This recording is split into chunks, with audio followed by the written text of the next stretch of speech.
Radojičić u amfiteatru Crkve Lazarice.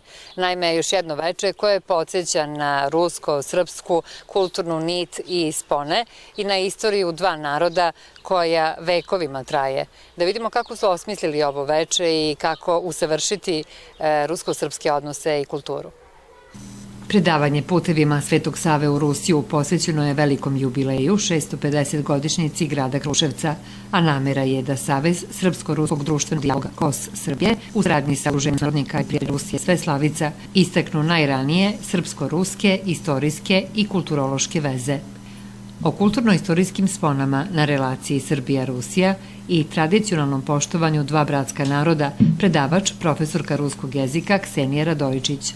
Prvo, zbog velikog jubileja koji slavi Kruševac, odlučili smo da poklonimo jedno lepo predavanje koje je posvećeno liku i delu Svetoga Save i tome kako je on kao jedna naša najznačajnija istorijska ličnost i kao najznačajniji srpski svetac uticao na sve slovenske narode i najviše na Ruse.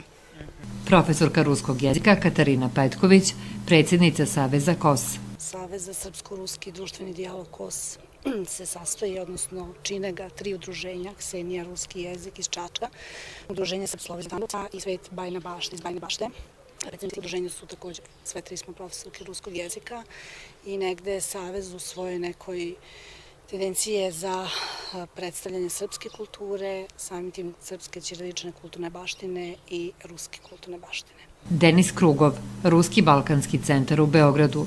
Mnogo nam je drago od sada da boravimo ovde kod vas i podržavamo da taj događaj, nalazimo se sada u Kruševcu, u centru, istorijsko mesto za celu Srbiju, za srpski narod, tako da velika vama hvala i što se tiče naše saradnje, mislim da mi ćemo samo na početku. Irina Miljković, Udruženje sunarodnika i prijatelja Rusije Sveslavica. Svetog Savu zamonašio je ruski monah.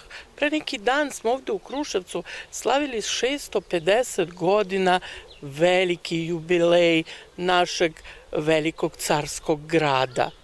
A malo ko zna da 1389. godine kroz Kosovo prolazio jedan ruski monah, da li išao u Hilendar ili iz Hilendara na Svetu Goru, to jest ili iz Svete Gore, to baš pouzdano i ne znamo, ali upravo zvona na crkvi Rotterdam u Parizu zvonila zato što je on proneo vest da je srpska vojska na Kosovu pobedila.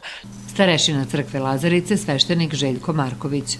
Ne samo da smo jedan narod, da smo jednokrvni, nego smo jedna vera i upravo u Hristu smo jedno. Imaćemo tu radost i čast da večeras rasvetlimo sve aspekte ne samo tih međuljudskih odnosa, nego nečega što je mnogo dublje, a to je upravo to što smo mi jednoverna braća, što smo pravoslavni, što pripadamo velikoj porodici pravoslavnih crkava.